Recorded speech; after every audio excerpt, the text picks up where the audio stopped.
નમો અરિહંતાણં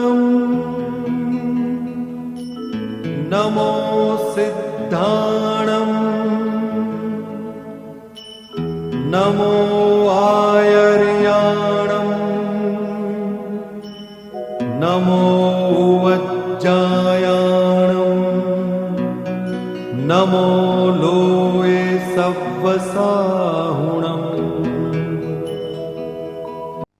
ઘણીવાર આપણને ખબર ન પડે તો સદગુરુને પૂછવું, કોઈ મોટા ધર્માત્માને જઈને પૂછવું કે મારામાં આવો દોષ છે એવું ઘણાને લાગે છે, તો એ હોય તો મને સમજણ નથી પડતી, મને કૃપા કરીને કહો. અને જો ખબર પડે તો તે દોષ કાઢવાનો પ્રયત્ન કરવો જોઈએ. એ કલ્યાણ રૂપ છે. કલ્યાણ રૂપ સ્વર્ગ અને મોક્ષને આપે એનું નામ કલ્યાણ. આમ તો મોક્ષ જોઈએ છે, પણ મોક્ષ સીધો મળતો નથી.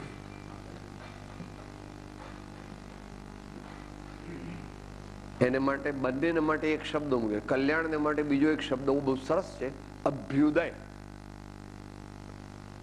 અભ્યુદય અભ્યુદય એટલે અભિ ઉદય.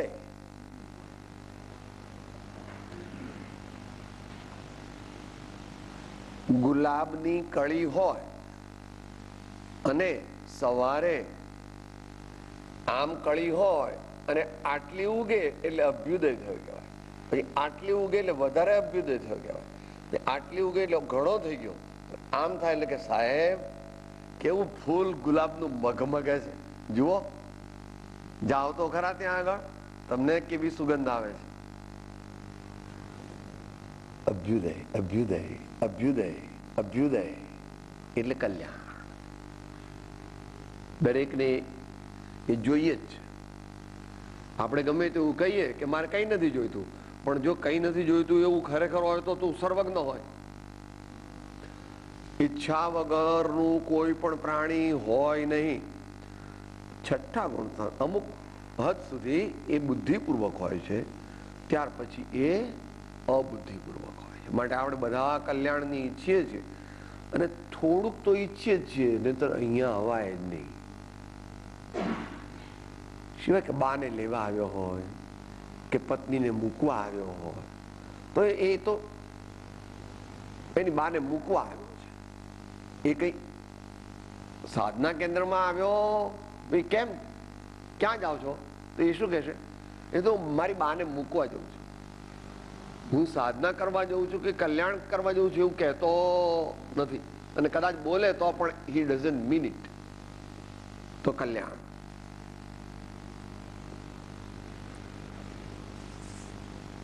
આગળ પરિણામે સતને પ્રાપ્ત કરાવનારી, પ્રારંભમાં સતની હેતુભૂત એવી તેમની રુચિને પ્રસન્નતા આપનારી વૈરાગ્ય કથાનો પ્રસંગોપાત તેમનાથી પરિચય કરવો તો તેમના સમાગમથી પણ કલ્યાણ જ વૃદ્ધિ પામશે અને પેલું કારણ પણ ટળશે. સંત પુરુષોનો એપ્રોચ કેટલો સૌમનસ્ય પૂર્ણ હોય છે.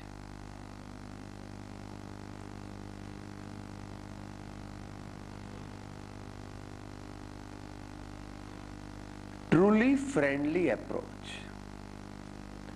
truly affectionate approach.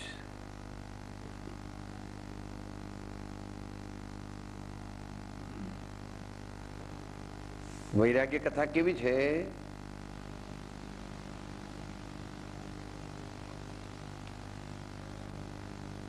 બે વિશેષણ વાપર્યા. બીજું વિશેષણ પહેલું, પ્રારંભમાં સતને હેતુભૂત એવી. વૈરાગ્યની વાર્તા, વૈરાગ્યનો વાંચન, વૈરાગ્યનો ભાવ કેવો છે? સતને હેતુભૂત.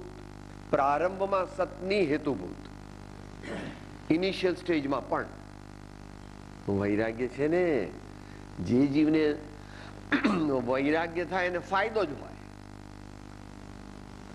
ભલે થોડો હોય, થોડો હોય, થોડો હોય, અને કદાચ સમજણ વગરનો હોય, પણ ભાવની વાત ચાલે છે. વૈરાગ્ય તે ભાવ છે. વૈરાગ્ય તે શું છે? આત્માનો ભાવ છે. હું અમુક કપડા આવા પહેરી લઉં એટલે વૈરાગ્ય નથી. મારા અંતરમાં ભાવ કેવા છે એ વૈરાગ્ય. વૈરાગ્ય આત્માનો ભાવ છે. વૈરાગ્ય શરીરનો ભાવ નથી. શરીર તો એનું વેહિકલ છે. કોઈ પ્રાણી, ભેંસ, ગાય, હાથી કોઈ આવી શકે, માણસ પણ ના આવી શકે, સ્કૂટર વાળો પણ ના આવી શકે, એને મોટર વાળો પણ ના આવી શકે. એને આવવું હોય તો એનો નિયત રસ્તો હોય, એને એપ્રોચ રોડ કહે છે. એટલે એપ્રોચ રોડ પર આવ્યો તે વૈરાગ્ય ઉપર આવ્યો. અને આગળ કહે છે પરિણામે સતને પ્રાપ્ત કરાવનારી. અહીંયા પરિણામે એટલે એ વૈરાગ્યને જો જાળવી રાખે, વધારે, અને એની અંદર સદગુરુનો બોધ ભેળવે. થોડું ટ્રિકી છે. દ્રષ્ટાંત હોય એ સર્વ પ્રકારે સમજી ન શકાય સિદ્ધાંતમાં.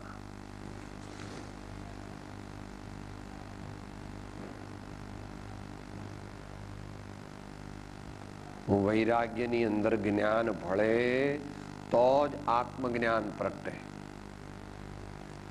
વૈરાગ્યની અંદર બોધ, જ્ઞાન, આત્મા અનાત્માનો વિવેક, જડ ચેતનનો વિવેક, જીવ અજીવનું યથાર્થ પરિજ્ઞાન એ ભળે તો જ આત્મજ્ઞાન પ્રગટે. અને આ બે મુખ્ય કીધા, એમાં તમારે ભક્તિ ભેળવી લેવી. કારણ કે જ્ઞાન, વૈરાગ્ય અને ભક્તિની ત્રિપુટી છે.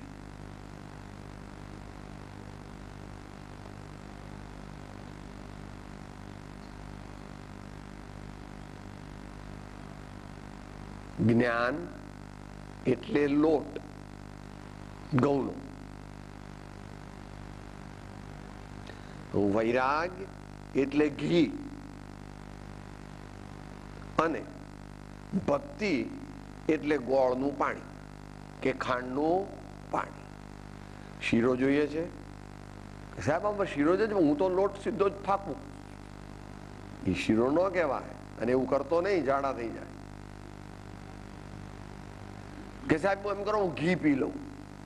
ઘી ન પીવાય એકલું. આપણી એટલી શક્તિ નથી. એ તો પૂરણપોળીમાં લે બરાબર છે, ચૂરમામાં લે તો બરાબર છે, એ બધામાં લે તો. પણ કે હું તો ઘી જ પીવું છું. ચાલ મારે તબિયત બહુ સારી કરવી છે ને એટલે ઘી પીવું છું, કે બગડી જશે.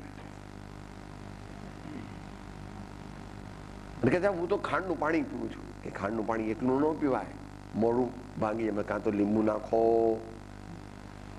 કે બીજું એને યોગ્ય બનાવો તો. ને વધારે પીએ ખાંડનું પાણી તો શું થાય? ડાયાબિટીસ થઈ જાય. ધ્યાન રાખવું. ત્રણેય જોઈએ, જ્ઞાન, વૈરાગ અને ભક્તિ.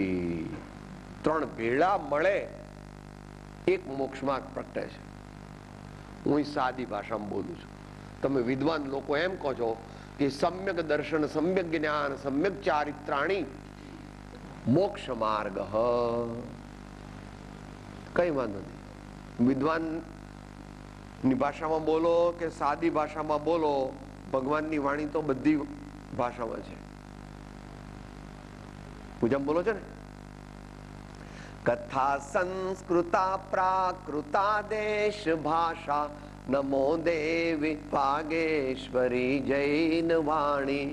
કોઈ મરાઠીમાં બોલે તો એ તો હલકો કહેવાય, સંસ્કૃતમાં બોલે તો બરાબર કહેવાય, અંગ્રેજીમાં બોલે તો ખરો કહેવાય, મરાઠીમાં બોલે લો, આ તો ગુજરાતીમાં બોલે લો, હા આ તો રાજસ્થાનીમાં બોલે છે, કન્નડમાં બોલે છે.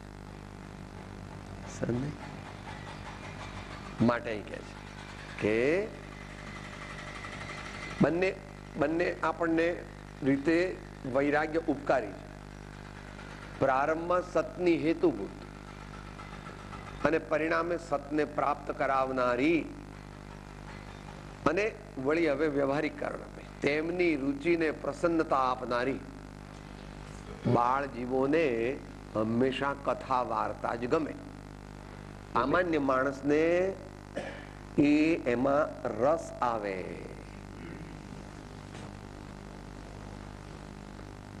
સંતોએ પણ એનો સ્વીકાર કર્યો છે.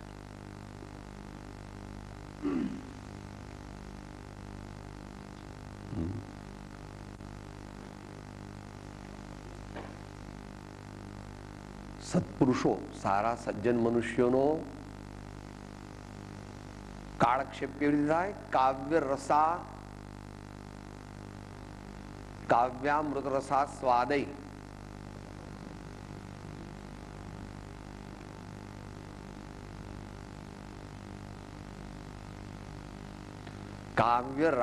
કાવ્ય રસ વિનોદેન કાલઃ ગચ્છતિ ધીબતા.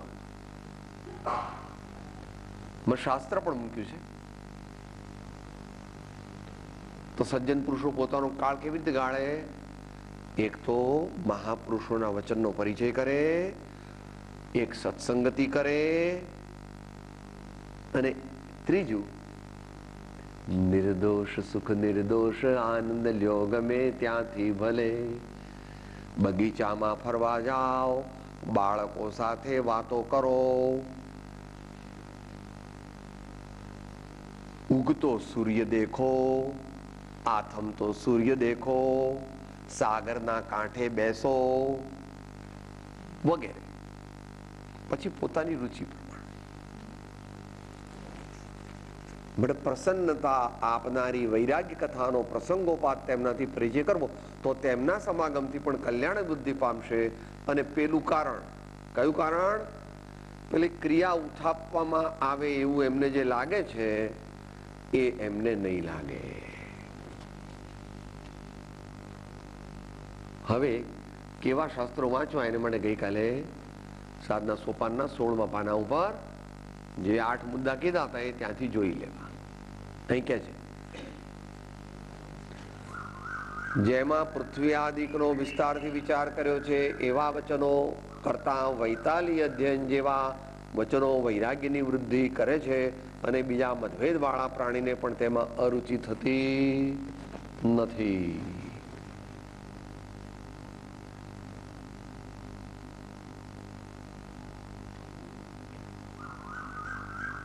ઘણું બધું આની અંદર રહસ્ય છે. કળિયુગની અંદર દાર્શનિક ચર્ચા જાહેરમાં કરવી નહીં, કારણ કે લોકોની બુદ્ધિ એવી છે કે એમાંથી કંઈ સારું ગ્રહણ કરશે નહીં. વળી તમે તમારી માન્યતા પ્રમાણે કહો એટલે બીજી માન્યતા વાળાને તમારા પ્રત્યે અભાવ થાય. એના કરતા ભક્તિની વાત કેવી તો દરેકને માન્યતા, વૈરાગ્યની વાત કેવી તો દરેકને માન્યતા, અને જ્ઞાનની વાત પણ કેવી, પણ એવી રીતે કેવી કે જેથી સામાવાળાને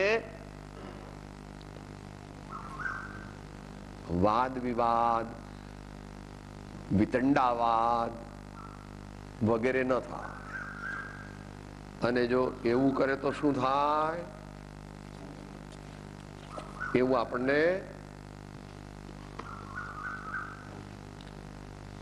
આપણે બોલીએ છીએ આપણા 8 દ્રષ્ટિની સજ્જાઈમાં. એનું જયારે ઉપસંહાર કર્યો ને, ઉપસંહાર,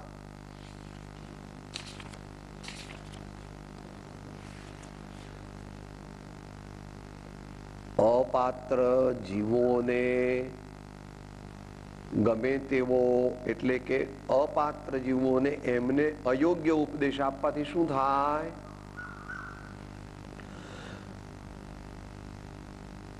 આઠ દ્રષ્ટિની સજાય ઉપસંહારની 7મી ગાથા, એટલે 8મી પરાદ્રષ્ટિની 7મી ગાથા. ભાવે તે હને કહીએ જે હસુ અંતર ભાંજે જી, જે હસુ ચિત્ત પટંતર હોવે તે હસુ ગુહ્ય ન છાજે જી. યોગ્ય અયોગ્ય વિભાગ અલહતો કરશે મોટી વાતોજી, ખમશે તે પંડિત પરિષદમાં મુષ્ટિ પ્રહાર ને લાતોજી. એ જમાનો 350 વર્ષ પહેલાની વાત છે. માટે લોકોને રાજી કરવા ઉપદેશ આપવો એમ નથી કહેતા,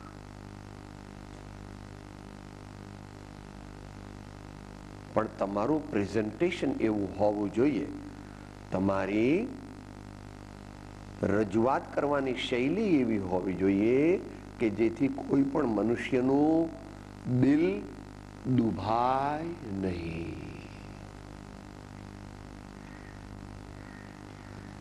બોલો હવે આ પોઈન્ટ આત્મસિદ્ધિમાં બોલો ભાઈઓમાંથી.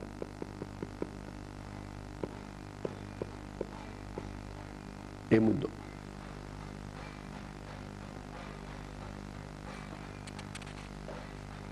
આત્મસિદ્ધિ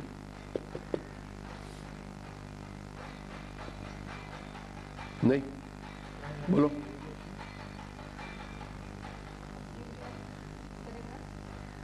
હા, જે છેલ્લો વાંચો તે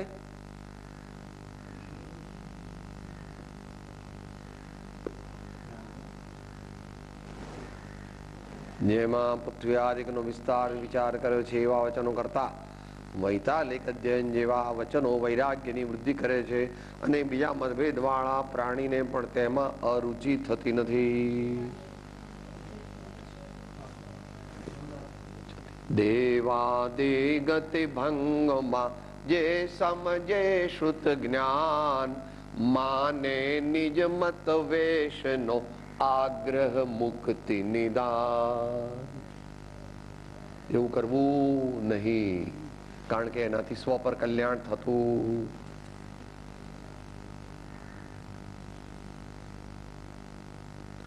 જે સાધુઓ તમને અનુસરતા હોય તેમને સમય પ્રત્યે જણાવતા રહેવું કે ધર્મ તેનું નામ આપી શકાય કે જે ધર્મ થઈને પરિણમે, જ્ઞાન તેનું નામ હોય કે જે જ્ઞાન થઈને પરિણમે. આપણે આ બધી ક્રિયા અને વાંચના ઇત્યાદિ કરીએ છીએ તે મિથ્યા છે એમ કહેવાનો મારો હેતુ તમે સમજો નહીં, તો હું તમને કંઈ કહેવા ઈચ્છું છું.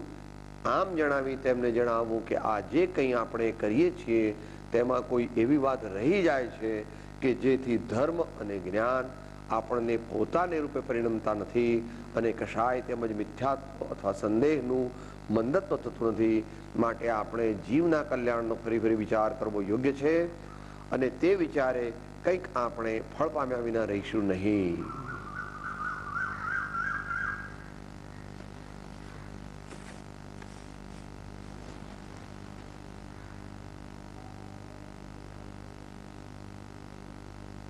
આત્મકલ્યાણ સુવિચારણાથી થાય. મોક્ષનો માર્ગ સુવિચારણાથી મળે, બીજી કોઈ પણ રીતે મળે નહીં. પછી સુવિચારણા કરવા માટે તમે સત્સંગ કરો, સુવિચારણા કરવા માટે તમે સત્શાસ્ત્ર વાંચો, સુવિચારણા કરવા માટે તમે ભક્તિમાં બેસો, સુવિચારણા થાય એ માટે તમે પૂજા કરો, સુવિચારણા થાય એ માટે દાન દો, સુવિચારણા થાય એટલા માટે તમે લોકોની સેવા કરો. એ બધું જુદી વાત છે, પણ સુવિચારણા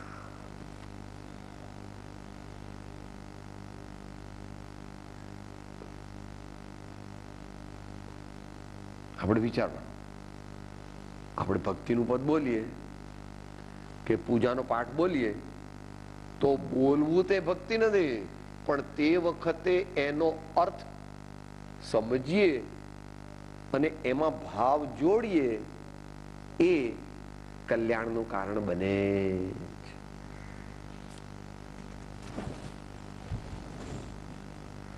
ઘણી વાર એવું બને છે કે ગુરુ કરતા શિષ્ય ઘણા આગળ નીકળી જાય છે. ગુરુ કરતા શિષ્ય ઘણા આગળ નીકળી જાય છે. તો ગુરુનો મોક્ષ પહેલો થાય એવો નિયમ નથી કાંઈ. ભાવ પ્રમાણે મોક્ષ છે. દુનિયામાં બહારનું પદ છે એ પ્રમાણે મોક્ષ નથી, મોક્ષ માર્ગ નથી. એટલે કે છે કે ભાઈ તમે વાંચો, વાંચણી કરો, વિચાર કરો, વાંચણી કરો, બીજું કંઈ પણ ભક્તિ કરો, પૂજા કરો, પણ એમાં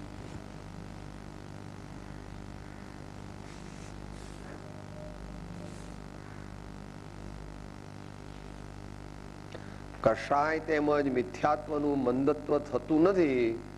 માટે આપણે જીવના કલ્યાણનો ફરી ફરી વિચાર કરવો યોગ્ય છે. બે વસ્તુ ઘટવી જોઈએ. આપણે ધર્મ તરફ વળીએ તો શું થવું જોઈએ? કશાય ઘટવા જોઈએ.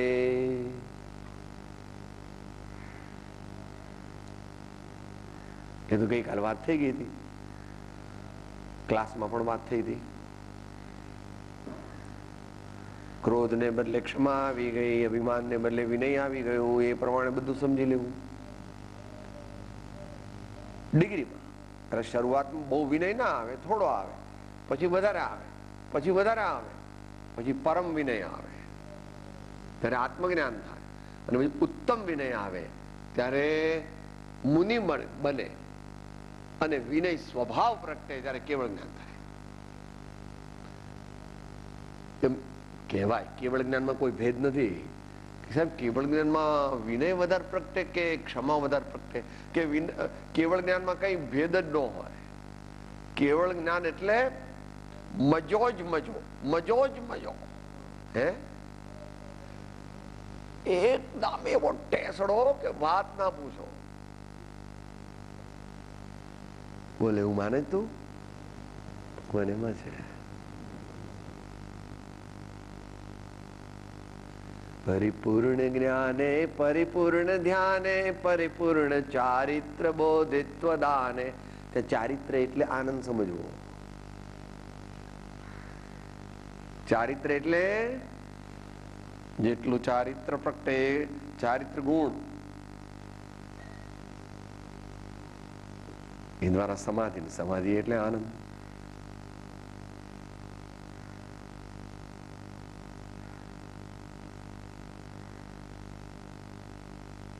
ભગવાને એને સાક્ષાત ધર્મ પણ કહ્યો છે. ચારિત્ર છે તે ધર્મ છે, ને ધર્મ છે તે સામ્ય છે, ને સામ્ય જીવનો મોહ ક્ષોભ વિહીન નિજ પરિણામ છે. તો વિનય આપણે જે દિવસથી સાંભળ્યું એ દિવસથી વિનય કેળવવો.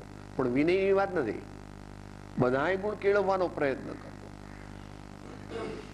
ઘણું અઘરું છે, પણ એ કર્યા વિના આપણને માટે કોઈ ઉપાય નથી. કૃપાળુદેવે ત્રણ વસ્તુ કહે છે. પ્રભુ પ્રભુ લય લાગે નહીં, પડ્યો ન સદગુરુ પાય, દીઠા નહીં નિજ દોષ તો તરીએ કોણ ઉપાય.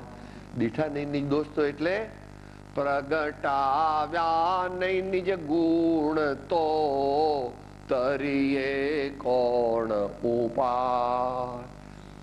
આચાર્ય ભગવાન કે જ્ઞાની પુરુષો જ્યારે નાસ્તિથી કહે ત્યારે અંદરમાં અસ્થિ સમજી લેવી, અથવા અસ્થિથી કહે તો ત્યાં નાસ્તિ સમજી લેવી.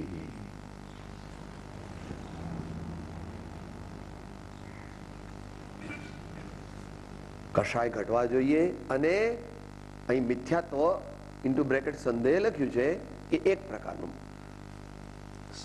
સંશય મિથ્યાત્વ પણ દુનિયામાં છે, વિનય મિથ્યાત્વ પણ છે, અજ્ઞાન મિથ્યાત્વ પણ છે, એકાંત મિથ્યાત્વ પણ છે. હા, અહીંયા એનો અર્થ મિથ્યાત્વની એ સંતાપ છે એમ બોલે છે ને. જ્યાં શંકા ત્યાં ગણ સંતાપ, જ્ઞાન તહા શંકા નહીં સ્થાપ. પ્રભુ ભક્તિ ત્યાં ઉત્તમ જ્ઞાન, પ્રભુ મેળવવા ગુરુ ભગવાન. 8 અંગમાં પહેલું અંગ કયું ભાઈ?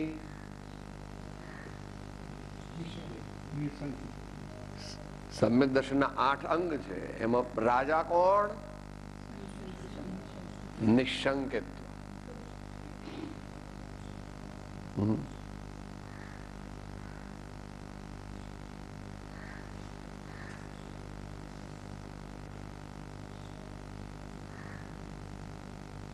આપણે બધું જાણવાનો પ્રયત્ન કરીએ છીએ, પણ આપણો સંદેહ કેમ જાય તે જાણવાનો પ્રયત્ન કરતા નથી.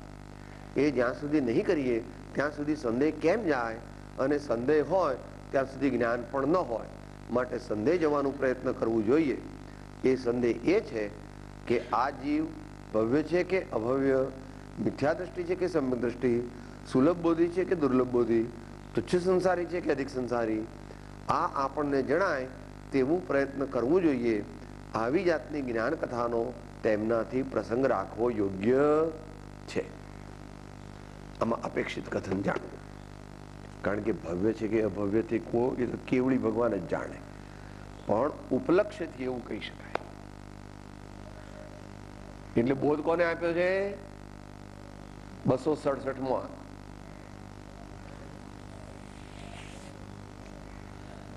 જીનવર કહે છે જ્ઞાન તેને,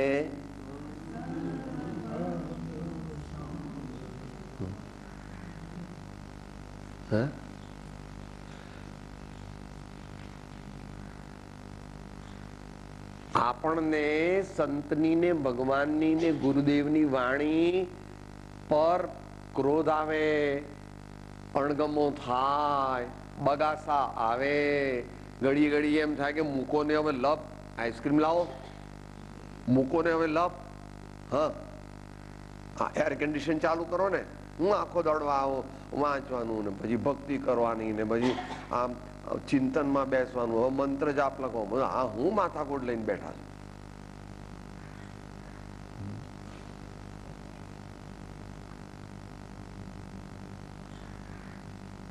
આપણા બધામાં આવું છે થોડું થોડું, નહીં તો સાચા મોટા મુનિ થઈ ગયા હોય.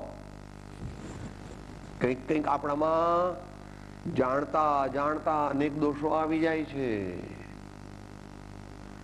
માટે સત્સંગને, સ્વાધ્યાયને, ભક્તિને ને ભાવ, સાચા ભાવને છોડવા નહીં. અને એનો સરળ ઉપાય તે દિવસે પદ બોલ્યા હતા તમે,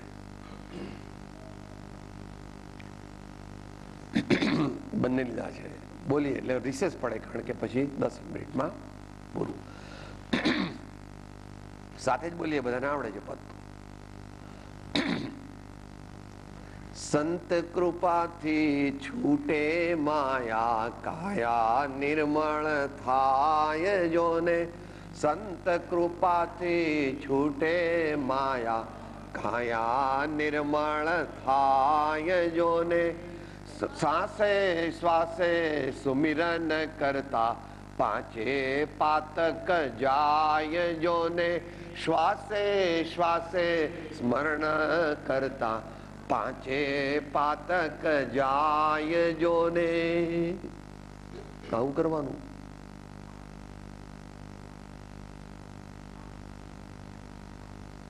એટલે પછી પ્રભુની કૃપા કહો, સંતોની કૃપા કહો, ધર્મની કૃપા કહો, જે કહો.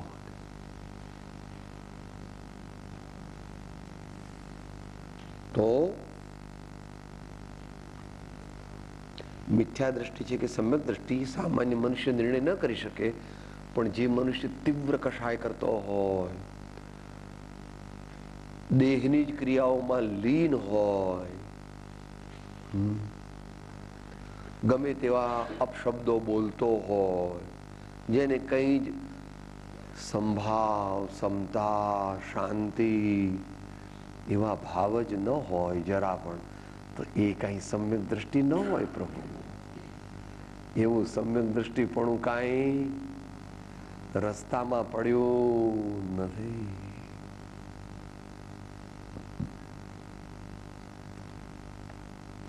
વચનામૃતમાં તો એમ આવે છે કે 5 વર્ષથી સત્સંગ કર્યો તેનો અર્થ શું?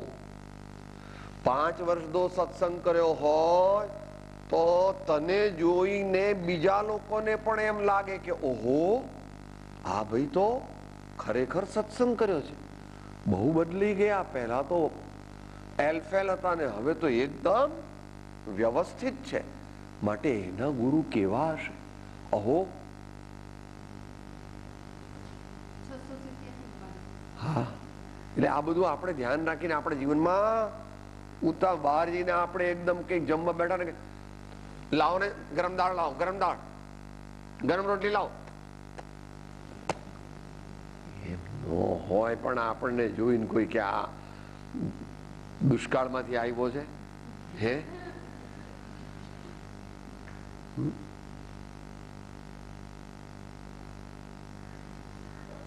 ચાલવું, બોલવું, બેસવું, ઉઠવું, હરવું, ફરવું, કંઈ પણ કરવું એ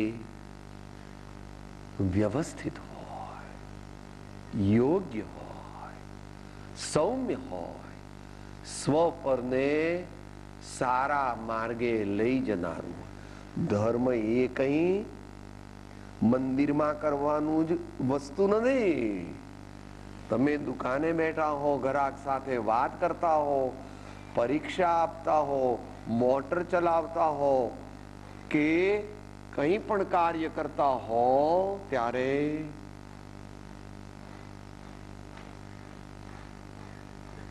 justice, truthfulness in every walk of life.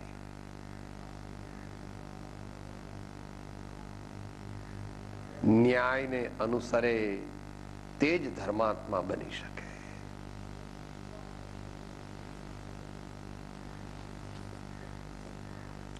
વગેરે બીજા પણ બધા જાણી લેવા. પરમાર્થ ઉપર પ્રીતિ થવામાં સત્સંગે સર્વોત્કૃષ્ટ અને અનુપમ સાધન છે. પણ આ કાળમાં તેવો જોગ બનવો બહુ વિકટ છે. માટે જીવે વિકટતામાં રહી પાર પડવામાં વિકટ પુરુષાર્થ કરવો યોગ્ય છે. અને તે એ કે અનાદિકાળથી જેટલું જાણ્યું છે તેટલું બધું અજ્ઞાન જ છે, તેનું વિસ્મરણ કરવું. અહીંયા નીચે પગથિયા ચડતા 3 વસ્તુ લખી છે. શું શું ઉતારવું?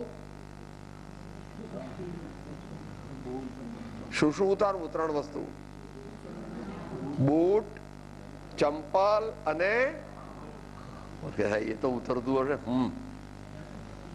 હું કલેક્ટર નહીં, હા, હું કમિશનર નહીં, 7 દીકરા મારા કમાઈ કેવું? શું વાત કરો તમે? કલ્યાણ નો પ્રાપ્ત થાય. પ્રભુ આ કઈક ગૃહસ્થને લાગુ નહીં પડતો, ત્યાગીને પણ લાગુ પડે છે. આટલા વર્ષની મેં દીક્ષા છે, આટલા વર્ષના મારા વ્રત પાળું છું, આટલા ઉપવાસ મેં કર્યા છે, આટલા રસ મેં છોડ્યા છે, કલ્યાણ માર્ગ પ્રાપ્ત ન થાય. ત્યાગ કરે ને ત્યાગનું અભિમાન કરે તો ત્યાગ ન કર્યા બરાબર છે. કારણ કે ત્યાગ કરવાનું ફળ તો શાંતિ, સમતા, નમ્રતા છે. ભગવાનનો માર્ગ અલૌકિક છે.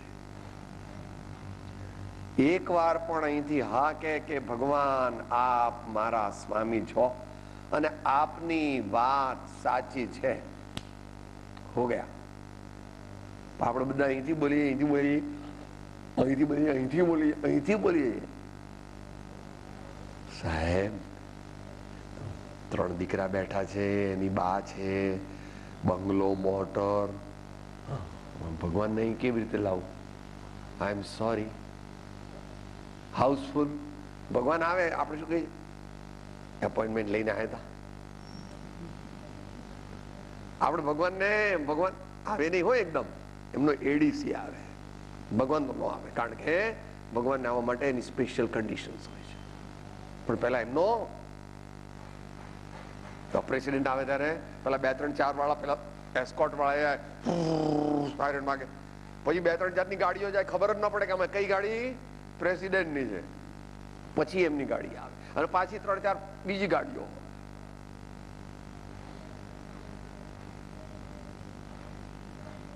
ભગવાન અને સદગુરુ જેના હૃદયમાં વસી જાય તેનું કામ થઈ જાય છે. પણ એ માટે ઘણી પાત્રતા જોઈએ. એક મિનિસ્ટરને બોલાવવા હોય કે ગવર્નરને બોલાવવા હોય કે અમુક મોટા માણસને બોલાવવા હોય તો કેટલું કરવું પડે છે, કેટલું કરે ને પાછો હા કે એટલે છેક સોસાયટીના નાકાથી પેલી કમાન બાંધે બધી, ભલે પધાર્યા, આપનું હાર્દિક સ્વાગત છે. હા, પછી પાછો દીકરાને આમ બહાર આગળ મોકલે, પાછો પોતે પણ આમ બરાબર વળીને પધારો પધારો પધારો સાહેબ, ઓહો આજ તો મારું આંગણું પાવન થઈ ગયું સાહેબ, બહુ પધાર્યા, બહુ સારું કર્યું, બહુ સારું. હવે એક આવા દુનિયાના મોટા મનુષ્યને બોલાવવા અને મનાવવા માટે આટલું કરે તો પછી 3 લોકનો નાથ અથવા એના એજન્ટ, દલાલી લેતા નથી, ઓનરરી આચાર્ય વગેરે કેવા છે? ભગવાનના માનદ સેવકો છે. ભગવાનના માનદ સેવકો છે કે લેતા નથી. એ હમણાં અંતમંગળમાં બોલીએ. અનાદિકાળથી જેટલું જાણ્યું છે તેટલું બધું અજ્ઞાન જ છે, તેનું વિસ્મરણ કરવું. પોતાની મતિ કલ્પનાથી ઘણા શાસ્ત્રો વાંચ્યા, પણ તે આત્મકલ્યાણનું કારણ થયું નહીં એમ શાસ્ત્ર કહે છે. જો હોય પૂર્વ ભણેલ નવ પણ જીવને જાણ્યો નહીં તો સર્વ તે અજ્ઞાન ભાખ્યું સાક્ષી છે. આગમ હી પોથી પડપડ જગમુઆ, પંડિત ભયા ન કોઈ, 2.5 અક્ષર પ્રેમ કે પડે સો પંડિત હોય. સત સતત છે, સરળ છે, સુગમ છે, સર્વત્ર તેની પ્રાપ્તિ હોય છે, પણ સતને બતાવનાર સત જોઈએ.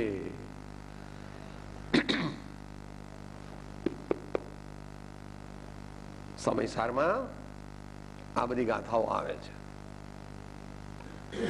લોખંડના ઓજારમાંથી જેમ લોખંડ બને, ચાંદીની પાટમાંથી જેમ ચાંદીના વાસણ બને, સોનાની લગડીમાંથી જેમ સોનાના દાગીના બને, એમ શુદ્ધ આત્મામાં ઉપાસના કરે તો તેમાંથી શુદ્ધ પર્યાય પ્રગટે. અસંગ પદની પ્રાપ્તિ, ચરણાની અપેક્ષા અસંગ પદની પ્રાપ્તિ, ચરણાયુગ દ્રવ્યયુગ બંનેની અપેક્ષા. કરણાયુગની અપેક્ષા એ તો સર્વથા અસંગ પદની પ્રાપ્તિ કયા ગુણસ્થાને થાય? 14મા ગુણસ્થાન. તો ગુણસ્થાનાતીત બેને વાત થઈ કે કામ ભોગ સમેત વૈરાગ્ય સહિત સત્સંગ કરવો. તો મુખ્ય સાધન સદગુરુ છે, સત્પુરુષ છે. સંતોએ પોતાનું વર્ણન કરેલું છે, એ અંત મંગળ રૂપે બોલીએ. ચાદર બન કર આઈ રંગ રેજ કો દેને ચદરિયા, રંગ રેજ કો દેને લાલો લાલ કર દેને ચદરિયા, ઈને રે બેને રામ નામ રસ બેને ચદરિયા, જીની રે મેને જીની રે મેને જીની રે મેની. સદગુરુ દેવ પરમ કૃપાળો દેવ ત્રિલોકના સબ સંત